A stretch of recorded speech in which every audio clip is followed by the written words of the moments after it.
friends at Tivoli Brewing Company and the Department of Communication Arts and Sciences at MSU Denver, this is Unfiltered. And here are your hosts, Jay Schrader and Dr. Samuel J.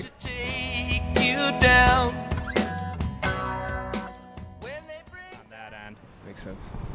Jay, we kind of just walked into this interview. Yeah, sorry, I had to take a leak. Where are we, buddy? Joyride Brewing. Oh my corner of God. Sheridan and 25th. Might be my new favorite spot in Denver. Dude. This is, wow. This is torture for me, this place, because my kid played soccer right there every Saturday for like 10 weeks. Yeah? Yeah. And it's right over here. loving my suburban family life, 2.5 kids and a dog, right? We went immediately from one event to the other and drove right past Joyride Brewing every single fucking soccer game. And my wife was like, you'll get there eventually, don't worry about it. Yeah, we've been here twice in like 3 weeks. Yeah. So- We've been spending some money here. Who are we here with today, sir? Introduce, please. My name's Dave Bergen. I'm one of the co-founders, co-owners, and director of brewing and marketing here at Joyride Brewing Company. So you're behind it all. Man of many hats. I'm trying to do a lot, and I just learned something that I can say fuck. So I'm very. Oh, you were worried. Did we Yes. not give you the? Sorry about that. It's okay. I'm very relieved. I grew up. My dad's in construction. Construction business. I started working for him when I was 14. Okay. So developed my sailor mouth, and so. Yeah. But now I can just concentrate on what I'm saying rather than trying not to swear. Yeah. There's no rules here. That lexicon of cuss words has to be extensive. I mean, there's the real word, the real use of the F word and the C word and the S word. Saddle. We've been, my wife and I have been rewatching Deadwood. Okay. And, Yes. And the lexicon in that is quite extensive. Yeah, that's a I've been great. enjoying that. Yeah, that's a great freshman year for swearing. If you're a 10-year-old boy like the kid Yes. I have at home, who's Taking like notes. every time I flash it on, Tanya's like, "Turn that shit off." Yeah. I'm like, he's not learning anything different than what he hears from his mother. Okay, so are you from here? Are you from Colorado? I'm originally from Chicago, but I've been out here for 15 years this October. Whereabouts, I got to ask. Northwest suburbs. Chicago. Schaumburg and Arlington Yep, Heights. Palatine. Oh, God. Yeah, right there. And then Yeah. my wife grew up in Buffalo Grove. Oh, yeah. Okay. And we met at college in Peoria at Bradley. Bradley University. And then we moved out here in 2004. Okay. We got married 2006, and we opened up Joyride in 2014. Okay. So you started this thing with her? No, I've got a couple other partners, but just saying the normal Dave chronology. I mean, she's obviously a big supporter of this project. I mean, you know, when you're married and you open a business, they're your partner. You know, Yeah. no matter what, because. Especially in brewing, we have this thing. You know, maybe it's not for everybody, but it seems pretty common. It's called brewer's time, where you're like, yeah, I'll be home at 6 for dinner, and then what happens is you're not even like coming home until like 8. So it's like worse than Hawaiian time. Yeah, because you'll be walking out the door and you'll see something break. And you're like, all right, well, I have to fix it. Yeah. And then you're like, all right, I'm done with that. And you'll start walking out again. And then one of your buddies will come in and be like, oh, I haven't seen you in forever. Come on, you can have one beer. And I'm like, all right, I'll have one beer. And then you're starting to walk out, and another one of your buddies walks in. He's like, dude, I haven't seen you forever. You can have one beer. And you're like, all right, I can have one beer. And then all of a sudden, you eventually just have to be like, all right, guys, I told my wife I'd be home 2 hours ago. But especially the first year that you're open as a brewery, you're pretty much living here. Yeah. Like even though I only live 2.5 miles away from here, it would have been easier just to have set up a cot in the back. I was gonna say a hammock. Yeah. And a toothbrush. And you need to have a very supportive spouse, which I do. So hi, Missy, thank you, love you. Missy, we're sorry you're not here for the interview. Probably the brains behind the operation. We're sure that we should be interviewing her and not Dave. Yeah, so she's actually our creative director. Okay. As well, and so she works her normal 9 to 5, and then she helps us out with any of our artistic stuff. Where we'll come up with some stuff, we'll show it to her, and she'll tell us how bad it looks and what are the things that we've really messed up and what to change it to. We have one of those for Unfiltered, but he's not married to either one of us. Let me ask you this: is Missy responsible for the elephant on the tricycle? She's not. That was one of my buddies. His name's Matt Dunn. Oh, Matt. And, yeah, what's up, We're Matt? also going to charge you for this advertising spot. And he used to live a couple blocks away from me when I lived over on the east side. I'm still very good friends to this day. And I told him when we came up with the name Joyride, for whatever reason, I had this vision of an elephant on a tricycle as its logo. Its logo is something whimsical and kind of irreverent and fun. And so he was like, well, do you mind if I make a couple of sketches for you? And I'm like, yeah, sure, that sounds great. So I went over to his house. He showed me a couple of sketches, and the majority of them were like what I was envisioning, the elephant, tricycle, normal. And ball on the tip of the oh yeah, no, not one of those. Snout. What is that thing called? A trunk. Trunk, yeah. And then he showed me the one where he's doing the tusk stand on the tricycle, and I was like, that one. I tried that on my wife one time, the old tusk stand. Hey, they're gonna cut this podcast off. Okay. They're gonna kill 2 podcasts in 1 week. Okay. Is that the tusks? I never even noticed that. Yeah, he's doing a tusk stand. 1 tusk on each handlebar, and then 1 paw, I suppose, on the seat. Is that right? A hoof, maybe. A hoof. A Yeah. foot. Dude, for a guy that has a 4-year-old that is obsessed with elephants, I should know this better, but so that's how you got it. Interesting. Yeah, so he came up with that. I'm like, that one and it was just a sketch, and I'm like, can you turn it into more of like a logo? Right. So he did it with colored pencil, and then he digitized it, and then we cleaned it up a little bit, and that's the logo that we have today. But I love it. It's awesome. It's a weird. It kind of nostalgically mixes Dumbo and beer. I love it. It's a nice logo. I Yeah. like it a lot. I like that, and even like I was looking at the mats coming up here. Yeah. What does that cost you to get an elephant riding, doing the tusk stand on a trike on a mat? you know what? Always be on brand. always. GZ. That's right. I guess it's better than. We're learning. We've been, not that it's we're one of the originals or anything, but we've been open for 5 years. We've been learning some things, and then when you get opportunities about throwing your logo on some things, it's not anything that you can afford in the very beginning when you're just making sure that you're paying rent and doing all that stuff. But once you kind of learn some things out, then figure it out. So it's actually like the same company that like Airmark, I think, does our. Yeah, I wondered it. Mats. The mats are always. It's kind of like the banners they hang on the side of liquor stores, right? Like somebody wants to throw down for you. It's good for them. It's good for your business. There's nothing wrong with that. Makes a ton of sense. And you see the soap dispenser? Yeah, the soap dispenser is an elephant. It's a pink elephant, which actually harkened more to my Dumbo memories than anything else. So it's impressive. Yeah. Okay, we got to ask. No. Go. No, we got to ask. How did you get into this? How'd you start making the beers? So originally, I got my dad a Mr. Beer homebrew kit. Dude, I'm telling you. If you're looking to get into homebrewing, Mr. Beer, that's the company. I gave one of those away. I re-gifted a Mr. Beer because I was like, I don't have time for this shit. Well, that's what happened is I gave it to my dad. He used it twice, and he was like, I can buy better beer than this. All right. So if you want it, you can have it. Otherwise, your mom's going to sell it at like a yard sale. Right. You're going to get a nickel back for this. Yeah, and I'm like, all right, I'll give it a try. So I started doing it.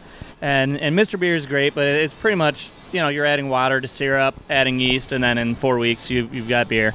And so I wanted to kind of take it to the next step and have more control over everything that I was doing.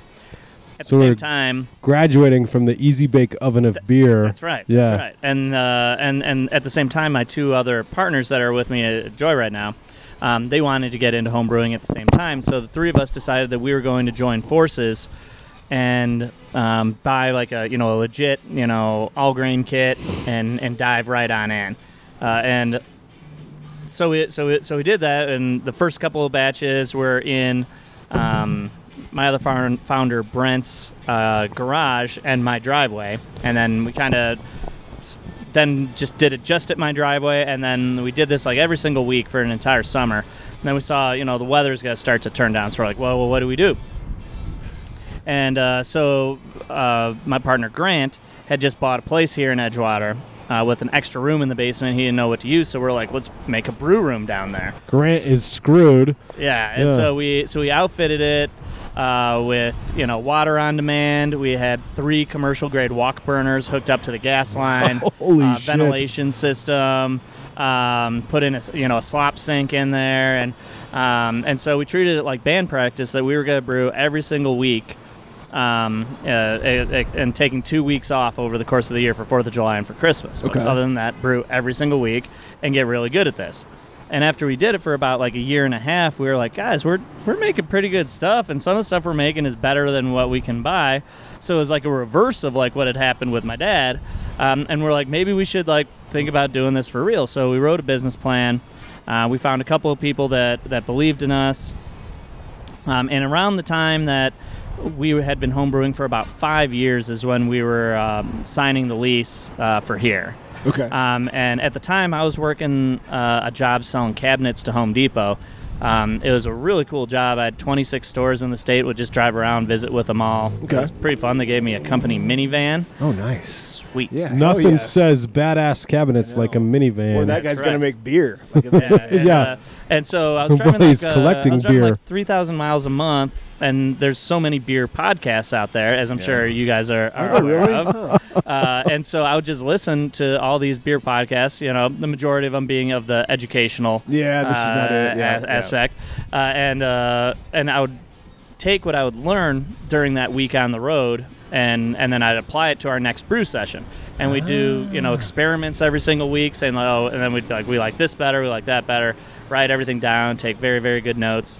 And so over the course of 4 years, I feel that I actually spent more time listening to beer podcasts than I had going to lectures in college for 4 years. Yeah. Yeah. Probably more time than we've spent, frankly. So I kind of feel that I got my brewing degree. I was going to say, podcast. a master's in brewing, all via Anchor. So just experimentation. So I mean, you guys are just messing around. You're seeing what works, and then we're brewing 10 gallons a week. Okay. And so we'd put everything into our 5-gallon carboys, and we'd be like, okay, we'll put this yeast in this one, we'll put this yeast in that one. Okay. Are you taking notes, by the way? Are you like writing all of this down? Absolutely, everything down, so that way we know exactly what we're doing, and then we know what to do for next time. Yeah. And for our IPAs, we're like, okay, we'll dry hop this with this one, the other one with that, or maybe we'll do double. Be like, okay, Right. do we actually get that much benefit from using twice the amount of hops in there?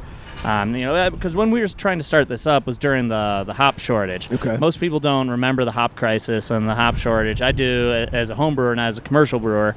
And so we also tried to design a lot of our recipes, our base recipes, that a lot of them we still make today, based off of hops that we knew would constantly be available.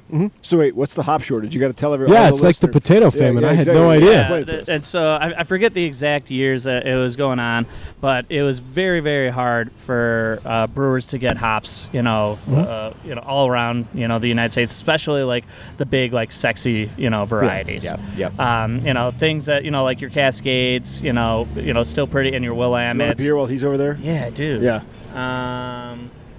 Hey, hold on, Jay. Dave wants a beer too. I'll do a candlestick. Yeah.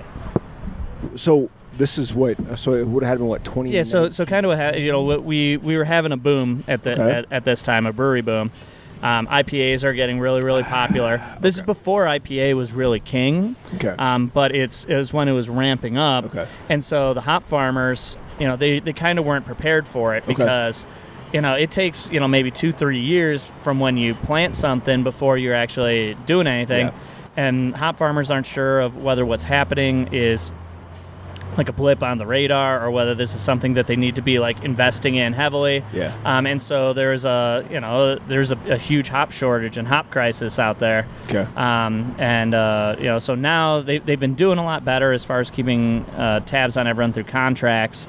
Every once in a while there's rumblings that we could have another hop shortage on our hands, but right now the hop farmers are trying to plant as much as possible to keep up because we're still growing. There's going to be over, probably close to 1,000 breweries opening up in the United States this year.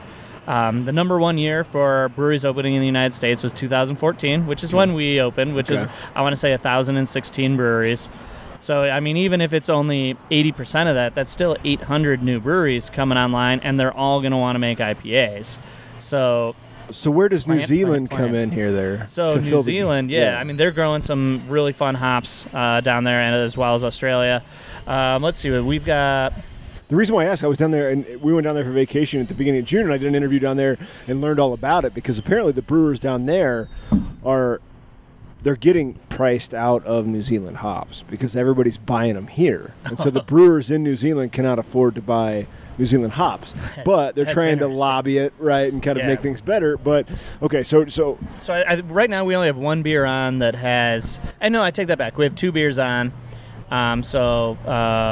Bicycle Built for 2 Okay. has Rakau and Enigma, which are both Southern Hemisphere hops, and then Okay. the IPA Experiment number 3 has Galaxy drinking right in now. Yeah, I can taste it. it, which is kind of like very much like the it.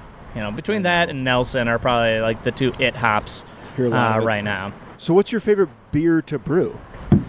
My standard Thanks, buddy. answer. Thank you. Got a surprise beer too. Oh, surprise beer. Yeah. Wow, jackpot. Somebody messed with the boards on the wall and the order of the tap handles. In red. They're hard. Oh, yeah, you're over there in the, yeah. Still learning. Oh, I didn't realize there was a base I think color you just problem. got her fired. So, No, I don't think she's so. I very told her I was just going to tell him what it was. She's not fired. I can tell she's not fired. I know she's not fired. So you're, If we say it enough times, it won't happen. yeah, exactly, right? I can tell you why Will she's it- not fired, will but it we're not going to into- go that into far. existence? She's fine. So anyway, what We're talking about what Sorry. is your favorite beer to beer brew? to brew. So my standard answer that I always give is the Kolsch, That's good. because That's good. because it's 3 grains, 1 hop addition. That we can kind of get a lot of extra side work done in the day when we're not, running back and forth, weighing out hops. Yeah. But technically, it's still a very hard beer to make because it's very exact and demanding, Right. and that any variations to what we're doing with it is going to show itself up in the final product. Sure. That has nothing to kind of hide behind. But it's also like one of my favorite beers to drink here, so I really enjoy making it. The other one would be anything new that we're making. What's the newest thing on Matt and You right now? Oh man, I mean we try to keep 14 of our beers on tap now at all times. That's a And- boatload of beer. And only 4 of them are what we call standards, ones that I like to have on at Oh, all wow. times. Yeah. And then there's probably like another 2 or 3 that are seasonal ones that we brew frequently throughout that season and try to Okay. keep them around. But so that's only half of our tap So list. you've the other got half 7 is, one-offs going yeah, at any given exactly. moment. So we've always got new stuff happening, which is fun. And so it's just fun to be in the brew room, smelling new things. When we're pouring in new grains, being able to taste that, right before it goes into the mill, and just kind of, playing around. It brings back kind of the days of, the homebrew days when we were, constantly experimenting and trying different things, and being down in Grant's basement. It's like, oh yeah, those were the days. So you're doing that, right? Let's jump back. Okay, Yeah. so you commit to trying things for a long period of time. At what point do you get everybody on board and go, okay, How many let's- beers did that take? let's try to make a go of this? I would say when it all came together is when we signed the lease for this place without all the financials in place. Oh, that'll do it. I've never spoken to a banker that's heard that story before. Sounds like it. But in reality, what had happened is our building was in an abandoned pawn shop. It had been vacant for about 2 years. Okay. And it went through bankruptcy, and our realtor we were working with knew the people that were gonna be buying it, and so we were able to get first right of refusal on the space of contract negotiations. Okay. And when we heard about the place, like I said, Grant has lived in Edgewater for many years at this point, very familiar with the area. This space comes available, and he said start writing up the LOI before he even walked it. Wow. Because he knew that the space right here at 25th and Sheridan, Critical we got- intersection. Yeah, we got Sloan's Lake right there, we got downtown right there, and there's really nothing that they can build that's going to impede the view. It's not, like the buildings downtown where you build a rooftop and all they have to do is just build another one taller right next to it. And so we jumped on it, and then went to a lot of the people who we had been talking to about the financial stuff, and we're like, hey, look at this, and they were like, oh my gosh, take my money.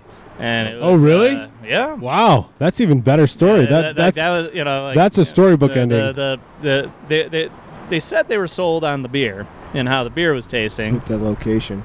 But it's always about location. Well, Jesus, what do? You've got 10,000 millennials buying up homes that never cost more than $20,000 once upon a time. You've got like one of the fittest 15 acres of real estate in town with runners and bikers and boaters, and goddamn, the only place you can water ski in the city of Denver, I'm pretty sure. That is correct. St. Anthony's redevelopment, I can see it going on right across the lake here. Yep, that's going to be the future home of Odell's new spot. We weren't going to actually bring that up, but news today as far as I'm concerned. 2019, these brewers love each other. You can bring it up. I mean, we're actually very excited about it. It's a big name that's going to bring more people to the area, hopefully. Yeah, attract a little biz. Odell's one of my, not just one of my favorite, legacy Colorado breweries, but one of my favorite breweries in general. We don't need to designate it as legacy or newcomer or anything. Odell's, in my top 5 there. So the ability to have them and some of the beers that they create, a lot closer to us is very cool. I think especially it's going to help with out-of-staters and tourists that they're looking, say like, okay, well, how many breweries are there in Denver now? Like, I don't know. Like, let's just say there's 200 on the Front Range. Right. Yeah. And they're like, okay, well, where do we start? Like, how many can I hit in a day? Yeah, and where do I start? And so they start looking and be like, I'll go to a new city, and there'll be some breweries I've heard of before, breweries I haven't heard of before, and maybe I'll see that there's a brewery I've heard of before, and there's a cluster of breweries around it, for sure, and I'll be like, all right, well, that sounds like a fun little tour that we can do. But if they've never heard of us and they don't know that we've got awesome beer, awesome view on our rooftop, and awesome times, they may not choose to start here, but they know Odell. Yeah. That's what Zach Rabin was telling us at Mockery. Because we asked about, they're right next to Great Divide. Does it hurt your business? No, it makes it even better. It's the best business ever. They're going to go to Great Divide. They're going to go, over to Odell, and they're just going to want to experiment from there. So that makes total sense. How much does being on the Sheridan artery here help with that, too? I mean, not to mention all the other shit we've mentioned, but you've got a brand new Stanley Market 2.0 going in right down the road, right? Yeah, we got new food hall building in. A bazillion drive-by customers every day, probably, huh? Yeah, and we purposely put brewery on our awning on the Sheridan side. Oh, that's smart. Nice. So we figured it, at least when we first opened, our name wasn't as important. It's just letting people know that there's a brewery. There's here. cold beer inside. We're also in Edgewater. We're the only city in Jefferson County that sells retail marijuana. And so we have 6 of them within a square mile here in Edgewater. We might be tapping into a new advertising and marketing base. Including one right next door. I was waiting for you to say that you were selling it out the back door. Jesus, I was confused for a minute there. So, we'll see a lot of people park. They'll go next door. They'll be walking out with their little white bags. And then they'll be like, oh, shoot, there's a brewery here? All right, well, I'll get a beer too. What's that smell? That's not hops. Wait, is that hops? And we'll just be like, all right, guys, keep it in the bag while you're here. It's fine. No edibles, no vaping. Right. That's good rules. Good rules. What did the business plan look like when you were planning it? Was it, let's expand, let's make this thing blow up? Like let's just be frank with each other. So originally when we wrote the business plan, we thought we would hit the sales we did in our first year at year 5. And so your projections, you guys blew your projections out of the water. Blew the projections out of the water. We were very, very fortunate when we first opened to have the support of the community and have a lot of people want to come out and support us. So that was great. We doubled our production capacity before the end of our first year. And we thought that around year 5, which is where we are right now, that we'd be starting to increase our footprint and maybe start distributing a little bit. Originally, our plan was over the course of like 25 years that we'd maybe become a regional brewery, have 20 states, something like that. And it was around like year 2 that we went to our investors and board of directors and was just like, look, guys, that's just not the model that's working anymore. And that we can give you guys almost as equally of a big dividend if we change our focus to selling everything sold on location, on premise. Over the bar, yep. So that's when we seriously started really looking at opening up the rooftop deck that we're currently sitting on. And we had been looking at it. We had architects, making blueprints for us. But this is when we seriously got more involved in that project, knowing that we can double our seating capacity. What was here before you did that? Just a normal roof. A roof? Yeah, it's called a roof. Yeah, so the normal roof is probably about 3-4 feet below us. Okay. And so built up, we had to move several, pieces of mechanical equipment such as AC units, HVAC stuff. Yeah, exactly. And so we moved it all over. And so we didn't start like major construction of the rooftop until July of last year. Oh, God. And then we opened it in March. Okay. So it took us several months, to build it. Yeah. And even before we started, building it, because we've been talking about rooftop for so long that we would hear the snickers from people where we'd talk about the rooftop and people would be like, yeah, I'll believe it when I see it, and being like, yeah, that's just a fairy tale. People are, that they're spinning you. And we're like, no, we're really working on it. We just had we had a bad run of a lot of bad luck things. Okay. That we had to go through a couple of different engineers, structural engineers, and an engineer is not going to sign off on a previous engineer's drawings. Yeah. Right. They have to start their own. And then each time that you do that, and then they finish it, you send it back to the city. Okay. And the city's going to send that back with corrections you need to make, and that takes forever. So finally, we got everything done. Started July of 2018. And so it's actually, we call it the rooftop, but it's actually a freestanding structure that we could demo, bulldoze everything underneath us. That's amazing. And this would still be standing. Wow. Seriously? So we had the amount of supports that we had to put in for this is so a lot. Nothing's tied into the existing former Pawn Shop All Stores building. Correct. Yeah, this is all independently supported. And is that because the city is?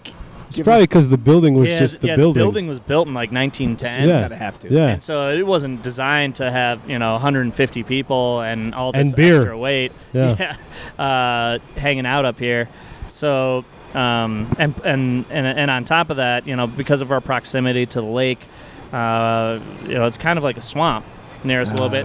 So we had to go a lot deeper than you normally have to with your your foot for your foundation. Yeah. So Joyride is built similar to the Skyrise Towers in Rhino and lower downtown, where they dig out like 18 floors below, and you've got concrete that basically built the Hoover Dam supporting this one.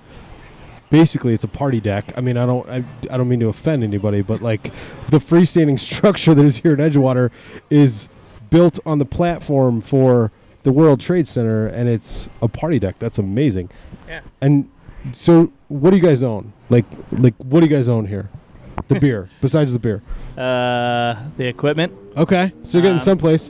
I think we the chairs. I think we Yeah, we're still renting the building. Okay, and so that was a nice discussion to have. You talk about hey, we want to make this massive investment into a building that we don't own. That is your your real estate. We're going to make your property more valuable. But we have a very good relationship with our landlord and discuss this well in advance. And so we obviously in the future it'd be great to own the building. outright, and then technically own everything.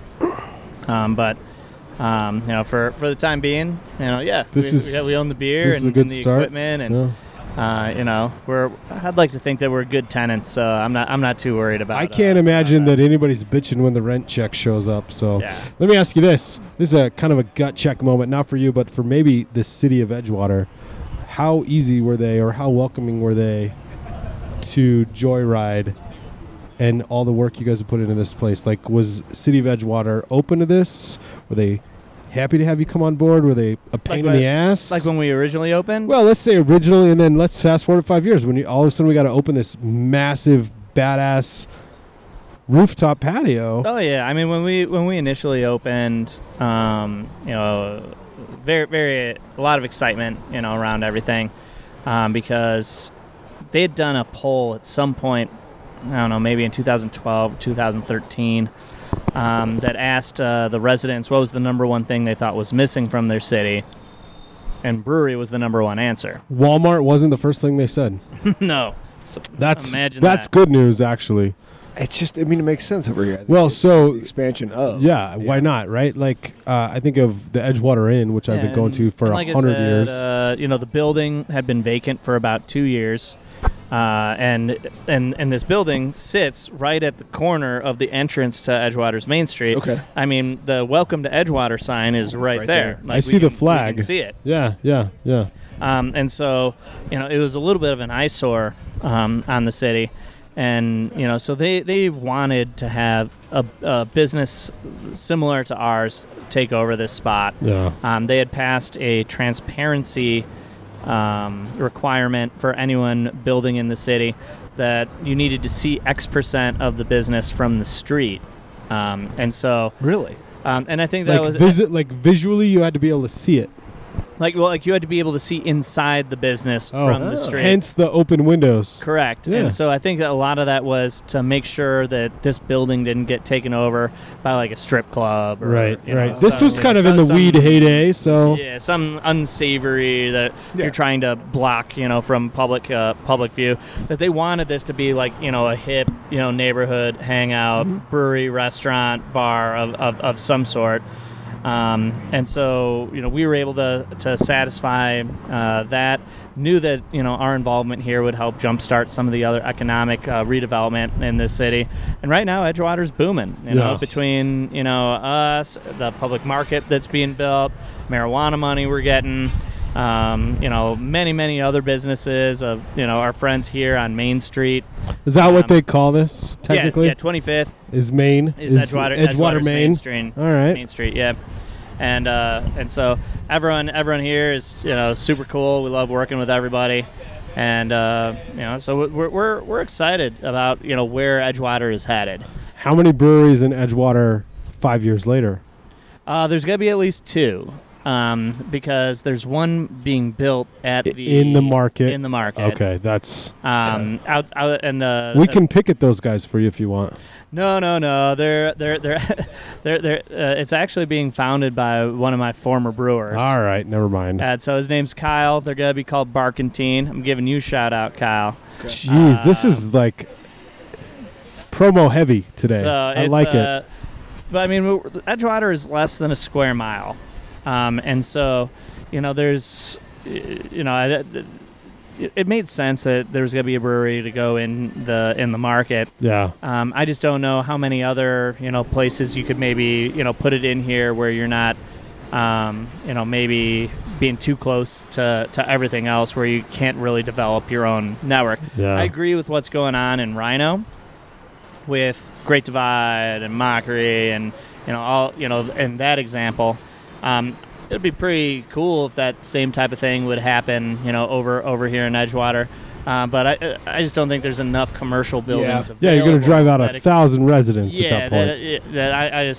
I don't know if it could feasibly happen. So, what's the demo that comes in here? Like, is it?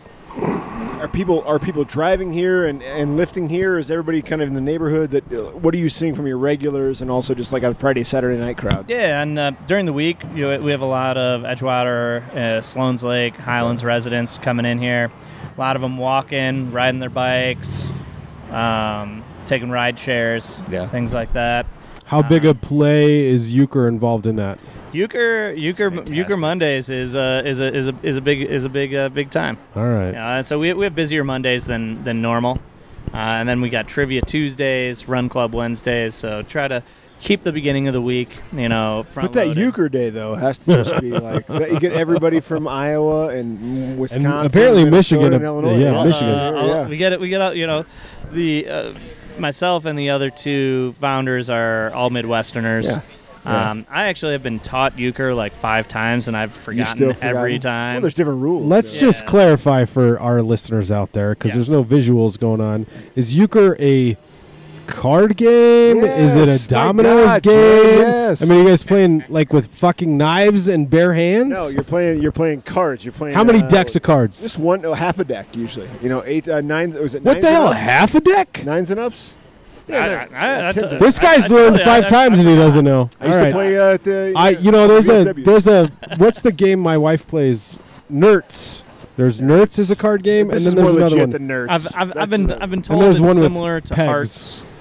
Oh, Yeah. all Or right. similar to clubs. I feel like somebody would punch us if we went back to Iowa or Illinois right now. We said that we went to a VFW, they would be very upset with us saying. If you're telling someone who's never played before, you would say well, it's kind of similar to Hearts, and it's like it's close enough. Yeah. What is it like in relationship to beer pong? To what? Beer pong. It's way less athletic. Okay, How about okay, that? okay. Yeah. Soccer, nothing? No, not even close? Not quite close. Monopoly. How about so? No, yeah, Sam's over Are it. you distributing? What's going on? Are you where can we get the beer around town? Yeah, so probably about 95% of what we make, we sell right here. Yep. We have about a dozen keg accounts across the city that we it helps get our name out a little bit, to where if you're at a great restaurant or bar that sells our kegs, people can go there, get a taste of what it is, and be like, oh, I want to go to the tap room after that. And so we had talked a little bit about our plans to be like in multiple states, and how we kind of trim that back. Yeah. Right now we just did a big expansion, getting additional tanks to be able to service the rooftop, knowing that there'd be more people up here. Okay. Having more people drinking at our place than ever before. And so we're doing a good job of keeping up with that. We're having more variety than we've ever had. So really happy with what's happening there. But as far as liquor stores and and much greater distribution, I think it's going to be probably a couple of years before we look at that. Do you want that? I mean, there's a part of you that sees that romantic notion of like seeing your 6-pack, in a liquor store, and you're like, that's cool. Or like seeing, your tap handle on tap at, all like the top places in town. You're like, yeah, that's sweet. But at the end of the day, it has to make sense and make sense for the business. And I'm much more drawn to what's going to be more practical and what's going to help out the staff that's here, rather than what's going to be sexy and what I'm think is just going to be cool. Is that a conversation or an argument that you guys have behind closed doors? Not necessarily. I mean, I think all of us have different ideas of what we'd like the company to be, but we all agree as far as what the best thing is moving forward. Yeah. And we spent several years building our rooftop deck, and the investment and the hours and all the turmoil that went into that. I think we're just kind of sitting out the rest of 2019 and maybe even all of 2020 and not making any significant moves, just because we kind of just want to like rest and a well-deserved break. Earn back a little bit. Well, so you said that originally the plan was to be in 20 states in 5 years, and then in year 2 you said, you know what? No. Start distributing in 5 years. Start distributing. Eventually be in eventually. Like 20 all right, states. all right. So I gave you guys an extra credit there. Yeah. But what I think I saw and what we've talked about, Sam, and what we've seen and heard from the brewery industry probably dates back 4 or 5 years. All of a sudden, nobody wanted to be in liquor stores or bar keg accounts because the margins weren't as good. And we're going to ask just directly here, like, did it make more fiscal sense to you and your investors to add this space up here and make more dollar per pint? Absolutely. Yeah. And, it's, I mean, you look at kind of the dollars and cents, everything, that even though this was a gigantic investment on our part. So would a bottling line, a canning line. God, I feel like this is way more valuable than a bottling line or a canning line. Space-wise, when you're buying, let's just say we just decided to do cans. Let's just take bottles out of that for the sake of conversation. You need a place not only to put the can filler, but, it saves you a lot more money if you buy cans by the pallet, multiple pallets. Yeah. Yes. Where do you put those pallets? Then you need to have a labeling machine, and then you need to have boxes of labels somewhere. And then you need to store the filled product somewhere. And again, where do you put everything? That This space wouldn't do all that? On the roof. No, I'm just kidding. Yeah, but out in the sun, sure. Pretty good. Be really good for beer. Yeah. So it was something that once we really looked at everything critically, and looked at what doing that actually would entail. I think that if we ever did get into the distribution game, that we'd probably get an off-site facility of some sort to do the majority of things there, and a place that isn't going to have rent as high as what we have here. The beautiful corner of 25th and Sheridan. What you have here is just perfect. Yeah, quite honestly. I wouldn't bitch about it. That's for amazing. Sure. I don't know. There's not a single thing I can complain about with this place. It's pretty good. No, I was going to complain about parking. Because last time I think I parked 2 blocks away. Yeah, we got here at 7 o'clock in the afternoon or evening. That's why. Well, honest to Christ, I didn't know there was a parking lot across the street. I didn't know that public lot was there last time we came, Sam. That was my fault. Just be careful and don't park in the doll hospital park. Yeah, no shit, right? What is 9 a.m. to 6 p.m. Oh, God. Not a future sponsor. Okay, I will ask then. Yeah, let's go another direction. No.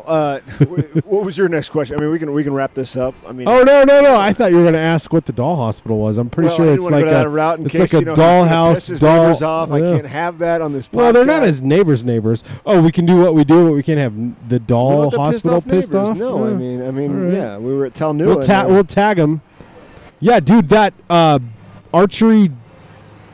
Axe throwing, whatever the fuck. Yeah, that joint blew up, and they added 3 locations the week after we were over there. What happens? And we didn't even talk about it. No. I just was there. I'm out of beer, which means I need to get up and get another There's one. this unknown beer here. Yeah. I think it's a Paloma. Nobody's tested it yet. Oh, he's gonna taste it. Here we go. It's not pink. I think it's Paloma, but that's just me watching her pour it. I think it is the Paloma. Yeah. I don't smell straight up grapefruit. You want to take a smell? You wanna risk this? Also, so I made her bring it over. I know you got to go home soon. Knowing that you're not going to make a big investment anytime soon, I'm not assuming that there's going to be a kitchen installed.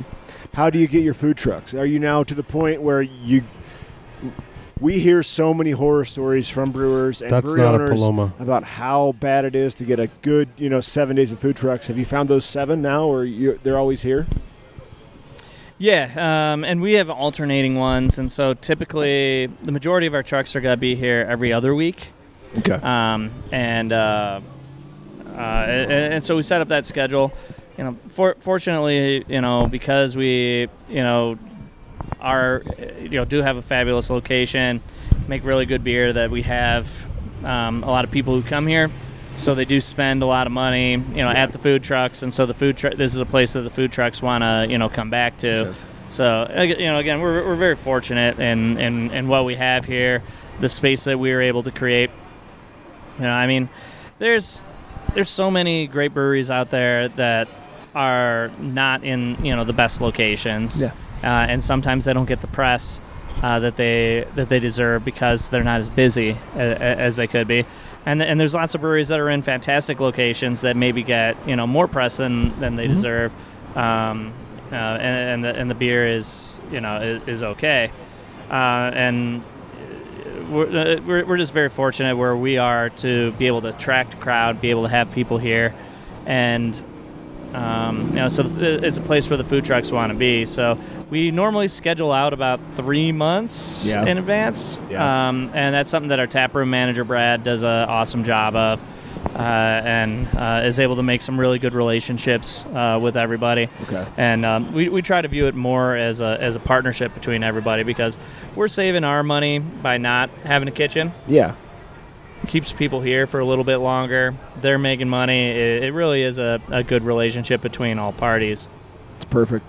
So I gotta ask one more question. Yeah, go ahead. Because Dave's shirt, I feel like we know these guys. Where'd you get your shirt? This is our guild logo. Oh, okay. That's what it is. For the Colorado Brewers Guild. Not. You were thinking something else. Yeah, I thought it was. Yeah, I was. I thought it was that guy. Jay is overserved. I'm Just getting by there. one beer. All right. Sorry, am I? I've been having fun in this You're interview. tired. I'm You're fucking tired. You've been wrecked. camping all weekend. Camping for 2 days. I rode 6 miles this morning Oh, nice. Dave, on a stationary bike, but I still rode 6 miles. he was naked. Yeah. Not quite naked. I'm chafing. Let's just. Dave, thank you so much for having us up here. Everybody, if you're in Denver or if you live here, if you're visiting here, this place is my favorite view. Yeah. Any brewery that I've had a beer Jeez. at. I mean, it is absolutely beautiful. Do you do like wedding rehearsal dinners here? I feel like you guys need to Because Sam's plug looking that. for a new wife, We're- apparently. Jeez. we're- My kid. No, like this Oh, is you're a kid. Yeah. my wedding rehearsal Your dinner was the 4-year-old original daughter. Oscar Blues. My Okay. wedding Yeah. rehearsal I had, dinner I was had- the I had my drive. to- rehearsal dinner at Phantom Canyon down in the Oh. Springs. Nice. But yeah, we're doing one in about a month and a half. It's Okay. for my old college roommate Skip. Fucking Skip. Love that name. But in general, we try not to close down Okay. too many parts of the brewery. Yeah. Just because we want to make sure that it's open when you Yeah. want to come here, and even if downstairs is still open, maybe you were coming here and you really wanted to hang out on the roof, and and then it's closed. So I'm not saying that we won't discuss it and we won't talk about it. Only people that are willing to mix and mingle with other people. Should you ever have your rehearsal dinner here. or pay appropriately Yes, for us to exactly. lose I that, think I heard that, revenue. by the way. I heard that. Dave Bergen, co-founder of Joyride Brewing Company, Yeah. right here off Sheridan. Look, we gotta put the mic Oh, yeah, we gotta get this. 25th and Sheridan, technically in Edgewater, Colorado, by the way. Get 1 here. square mile. Get here, because this place is beautiful. Poppin'. It's probably got the highest concentration of breweries here coming up at 2 in 1 square mile. That's right. I would guess. Thanks, Dave. Dave, Thank you this is guys. awesome. Everybody, take care. Cheers. Cheers.